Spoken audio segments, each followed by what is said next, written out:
Game bundles. It's the gateway drug if you want to have a bloated game library. It's so irresistible and addicting that it makes you buy more only to completely forget them afterwards. But I mean, who can resist 4 games for $1? It's a steal! Buy it! It doesn't matter really if most of them are shovelware. It's $1. What are you gonna do with it? Buy food? That's ridiculous. But in all seriousness, bundles usually are such a steal. That's why they're so hard to turn down. I read a comment on Reddit recently, and it was so accurate, I actually exhaled audibly through my nose. It said, "Before, playing games was my hobby. Now, my hobby is buying games."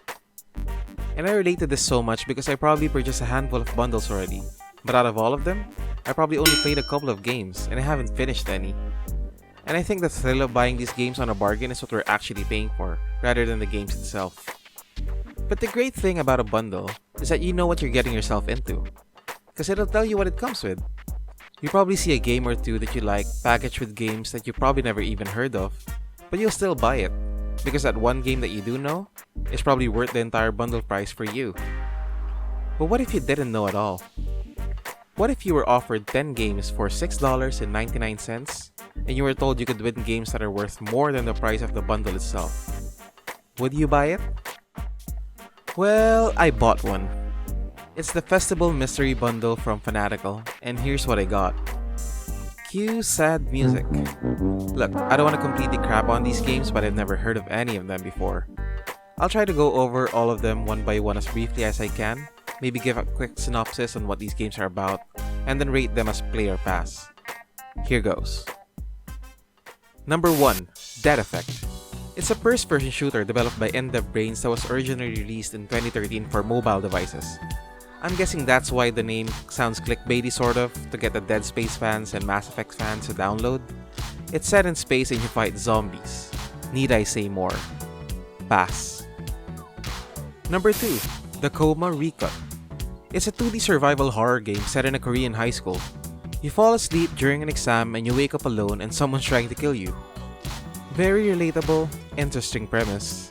Play. Maybe. Number 3. Geometry Wars 3: Dimensions Evolve. It's a multi-directional shooter developed by Lucid Games and published by Activision. It's rated 9 out of 10 on Steam. It looks really fun and exciting, but it's not really my cup of tea. There are more games on my library that I'd want to play first than this. Pass. Number 4. Homeworld Remastered Collection. It's a real-time strategy game developed by Relic Entertainment and published by Sierra Studios in 1998. It has a high rating, but real-time strategy games aren't really my thing, so I gave it away to a friend who enjoyed more than me. Pass. Number 5. Vertical Drop Heroes HD. It's a procedural platformer RPG hybrid where you control your characters through randomly generated stages. You can play alone or co-op with friends.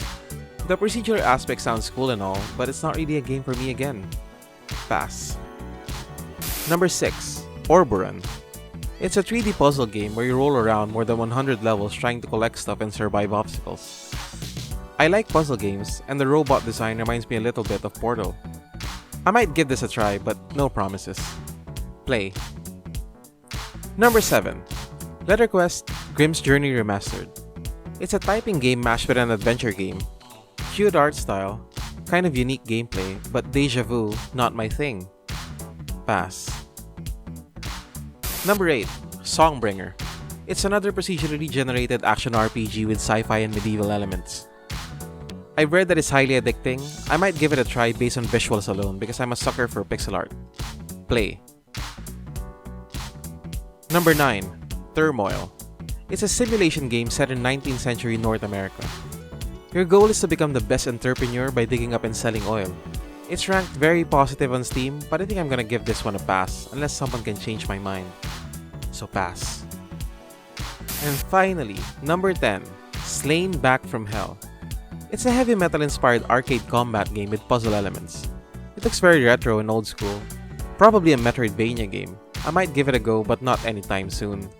Pass. For now.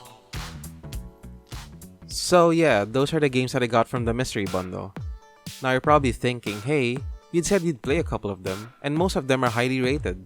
It can't be that bad, right? Well, the thing is, I'm being very generous by saying that I'd play them. because it was either that or admit that I just threw away money. As I've said earlier, I probably have more games in my library that I'd be more inclined to play than any of these games. I'm not saying they're bad games, they're just not what I want to play.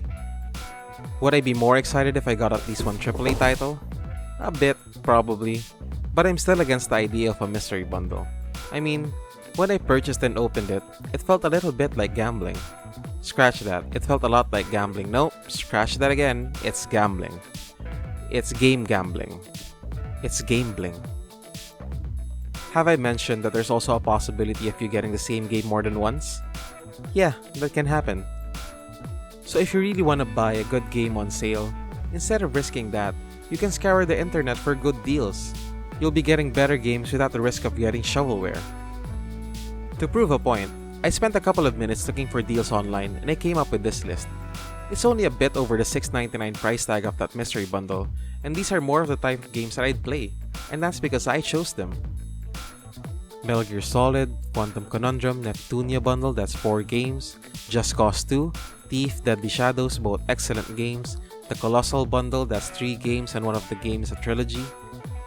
That's 13 games that I think I'll enjoy better for only 56 cents more. I know I'll be buying games that I actually like and have a higher chance of being played by me, rather than just inflating my already infinitely growing Steam library. Sure, they might be old, but at least I'll play them. So, should you try this mystery bundle? Well, by the time this video is uploaded, the deal might have ended already, so I'm not sure a recommendation is needed. But to talk about mystery game deals in general, because I'm sure this isn't the only one out there, I think, if you're comfortable with gambling and you don't mind spending money knowing there's a fair bit of chance you won't be getting the games you actually want, then by all means go ahead.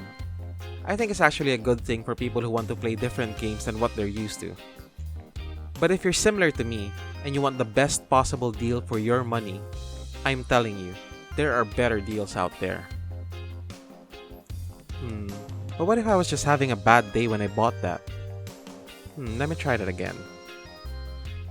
Okay, here we go, and... Fuck!